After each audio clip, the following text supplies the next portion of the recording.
Hello, good evening, guys. I have a special guest. I know you already know who it is, Michelle Woodhouse. Hello, Michelle. How are you? I'm good. Thank you for having me.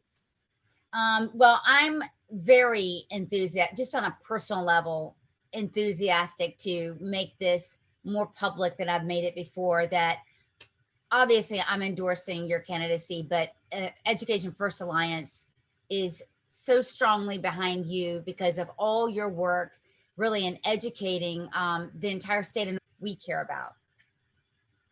Well, I'm so honored. Thank you so much. And, we've got a hard fight across the state, and the work you're doing is so incredible.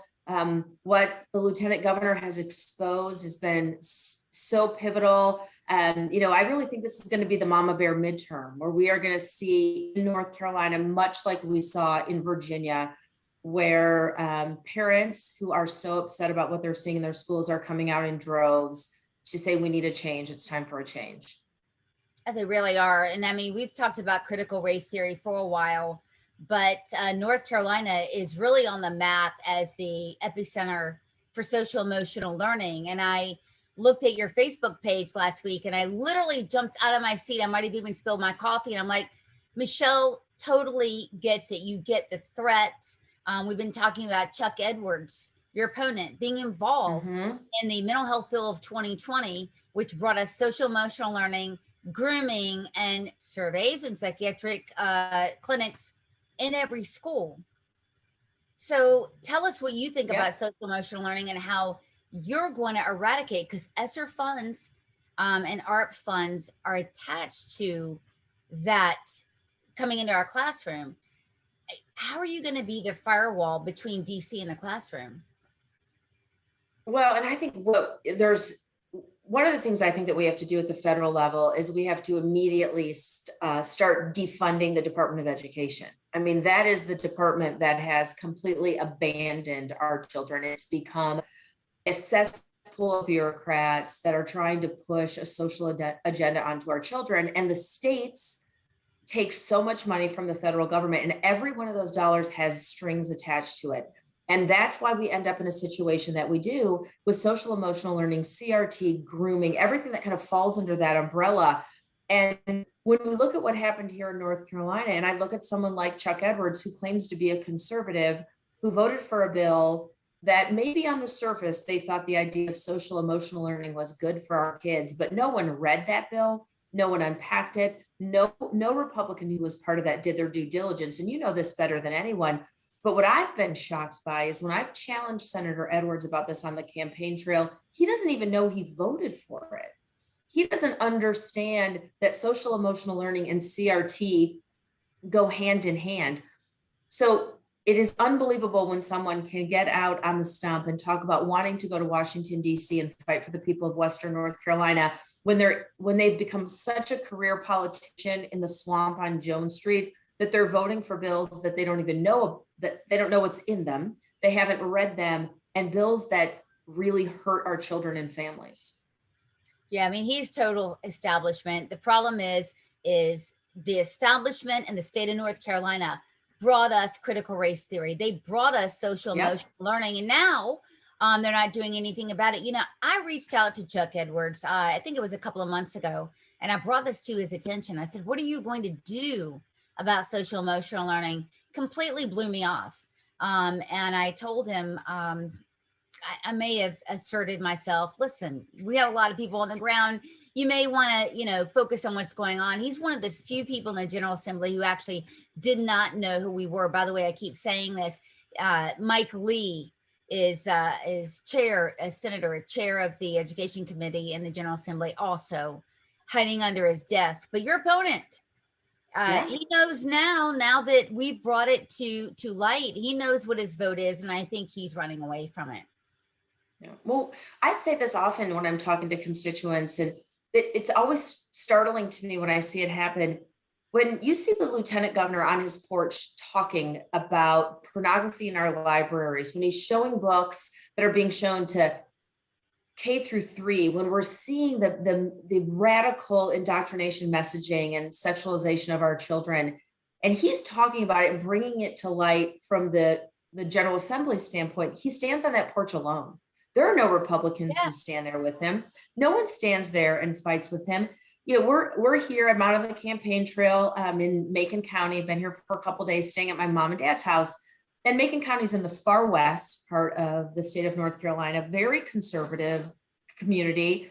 And in the middle school here, in this little county, red county, Bible Belt County, there are children who now identify as cats and dogs in the school, and the parents have asked for litter boxes to be put into the restrooms of these middle schools.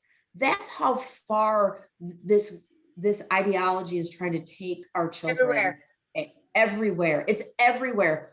And I shared this at a fundraiser tonight with some folks here about this story. And I said, when you're out here, you think, oh, it's only happening in Asheville, or it's only happening in Charlotte, or it's only happening in Chapel Hill. This is happening in every school across this state. And you have been fighting it so diligently, but we have a long way to go. And none of us can let up on fighting for our children and getting this woke ideology out. And sadly, we see this in this particular subject, that all Republicans are definitely not created equal. And we have people who claim to be Republican, they claim to be conservative, and they don't understand how damaging and detrimental this is. And they continue to vote to put it into our classrooms because at the end of the day, they would rather have the dollars than take care of our children. Yeah, absolutely. We've seen that over and over again. I mean, look, this is another Bill Gates special with this Castle SEL. And it's one of the things that, you know, we're really up against it. So we've got in the state of North Carolina, Michelle, we have 19 specific education groups that are funded by progressives.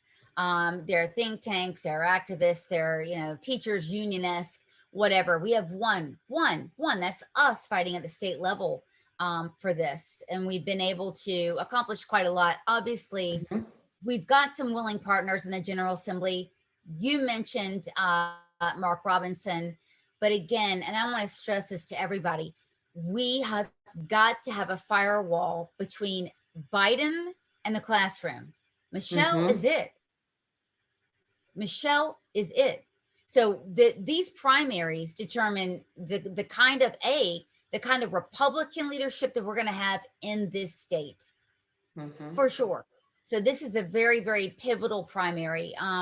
When we first started, we started out as a nonprofit, and then we went to a PAC, and we agreed. The board members said, look, we're not going to get into the primaries.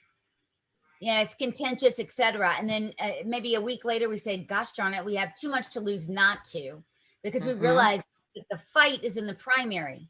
It is. And that the fight that you're in. Yeah, I mean, what kind of Republican Party? And Michelle, we came to that conclusion because we said, well, gee, we can't think of a Democrat who has got us into this mess with SEL or CRT.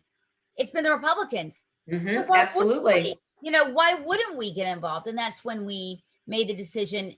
You know, you are a natural first support because we had a relationship before that, and we've been an early supporter of yours, and want to encourage everyone to make the right decision. Again, I mean, you're the mama bear. You're not only, you know, you don't talk the talk, you walk the walk.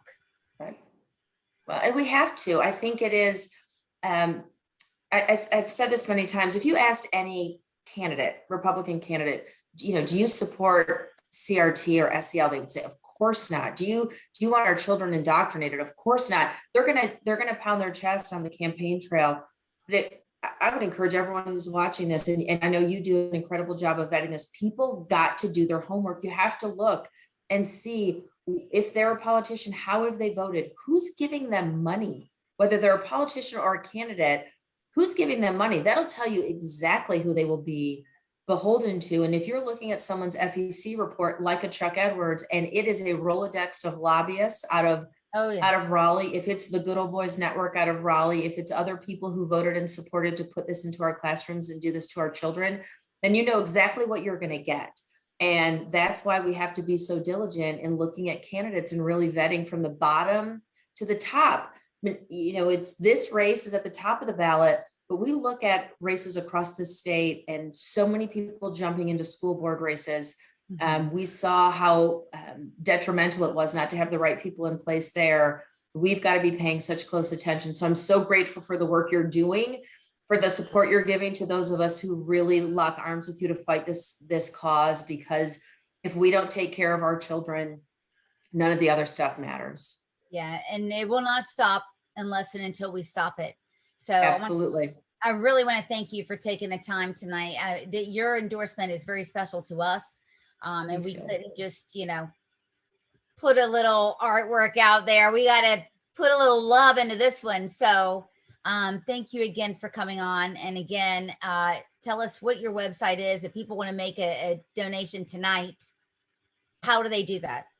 Absolutely. They can go to woodhouse4nc.com. You can use the number 4nc.com. We'd be so grateful. Time, treasure, and prayers. That's really how we get through this. We've got all the grassroots momentum here on the ground in Western North Carolina.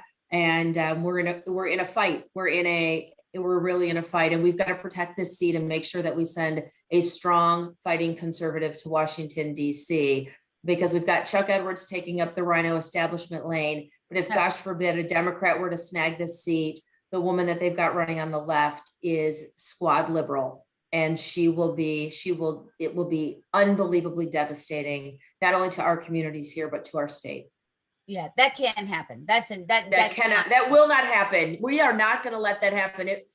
We feel so great about where we are, and we feel so strong about the support, and endorsements like this mean the world. And we're incredibly grateful. We've worked really hard, and we feel like we've got so much work left to do. And then we'll take a minute once we win and get really to the incredibly hard work that needs to be done, because there's no rest at this point. There's no rest. It's go time, baby. It is. And you've got a partner in us. Yeah, you got a partner in us. So thank you again. It's give me the website just one more time, because if you're out there and you want to volunteer, okay, we need you. We need you at early voting sites, and we need you May 17th polling places. We've got to have 2 greeters, okay, at every polling place, right? So what's the website again, Michelle? Woodhouse4nc.com. Okay. All right. Great. Well, thank you guys. Thank you very much, Michelle. We'll chat soon. Thank you, Sloan. Thank you for the great work you're doing and for the endorsement. So grateful. Absolutely.